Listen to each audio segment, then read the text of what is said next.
प्रगती किचनमध्ये तुमचं सगळ्यांचं खूप खूप स्वागत आहे। आज आपण बनवणार आहेत पोहे। आता नाश्ता म्हटला की पोहे येणारच। पोहे कसे करणार ही माझी पद्धत मी तुम्हाला सांगणार आहे। 1 वाटी पोहे घेतलेले, आता मी ह्या चाळणीत घेते, भिजून घ्यायचे आधी। स्वच्छ पाण्याने धुवून टाकायचे। मी आधीच गाळून घेतलेले पोहे, आता मी 2 ते 3 पाण्याने धुवून घेणार आहे।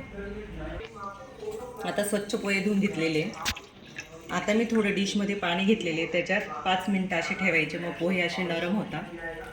5 मिनिटं झाले की पोहे काढून घ्यायचे।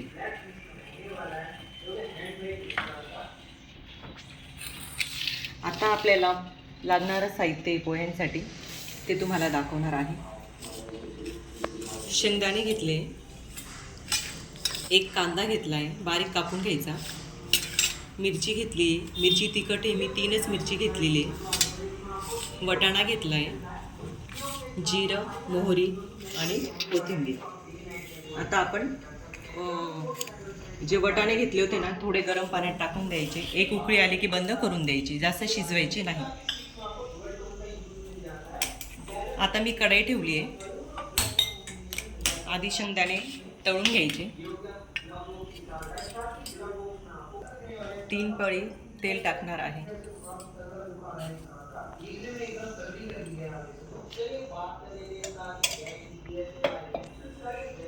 तेल तापले की आपण शेंगदाणे टाकून घेणार आहोत। शेवटपर्यंत हा व्हिडिओ नक्की बघा आणि करून बघा पोहे कशी झाली ती मला कमेंटमध्ये सांगा।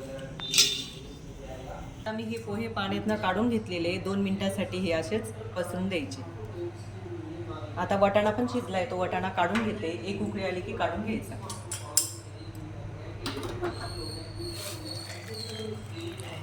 पाणी सगळं काढून घ्यायचं त्याचं, नाही तर जास्त शिजून जातं।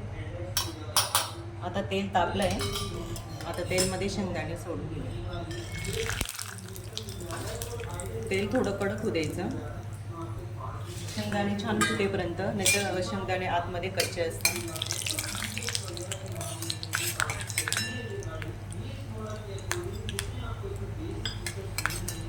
शेंगदाणे छान भाजून झाले की ते आता काढून घेणार आहे।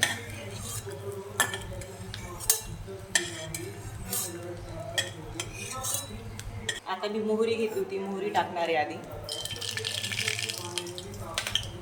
जिरं घेतलं होतं, 1 चमचा जिरं घेतलं होतं, जिरं थोडं जास्त टाकायचं।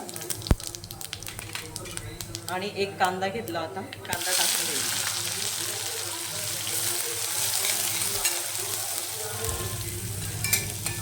कांदा छान परतून घ्यायचा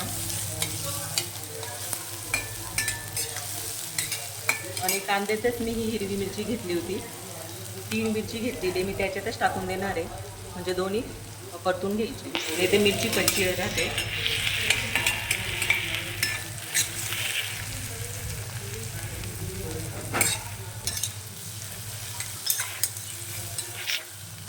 गॅस थोडा कमी करून द्यायचा,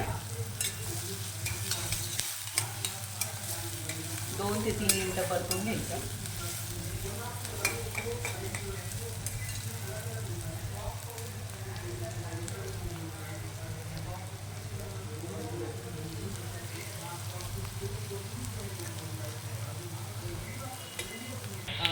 छान कांदा परतून झाला आहे, मी 7 ते 8 कढीपत्त्याचे पान टाकते।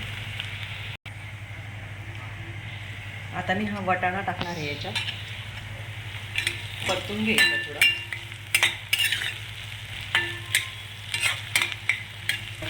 आता मी परतून झाले, चवीनुसार मीठ टाकणार आहे,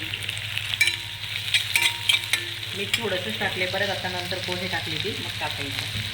आता शेंगदाणे जे तळून घेतले होते, शेंगदाणे टाकणार आहे।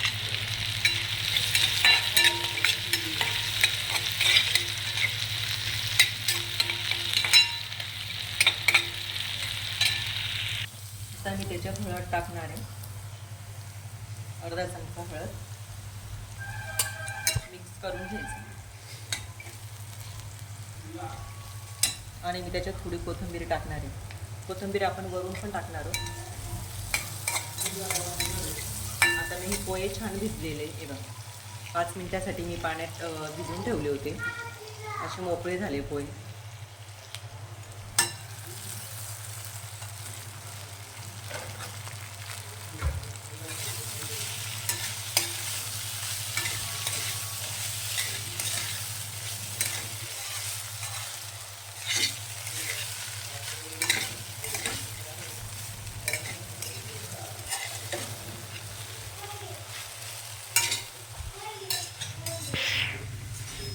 आता मी त्याच्यात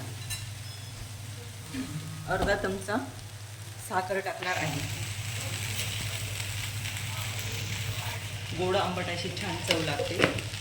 आणि अर्धा लिंबू घेतलेला आहे. लिंबू टाकून द्यायचा अर्धा.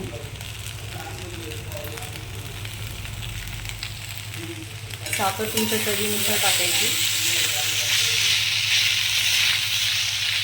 तुम्हाला गोड हवं असेल तर अजून तुम्ही टाकू शकता. आता वरून पण मी छान कोथिंबीर टाकून घेतलेली.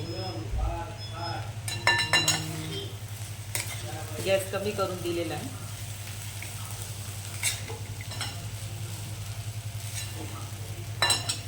दोन मिनिटासाठी मी याच्यावर आता झाकण ठेवणार आहे.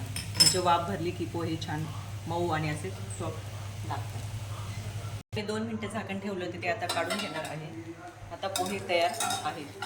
हे बघ, छान झाले अशा मऊ.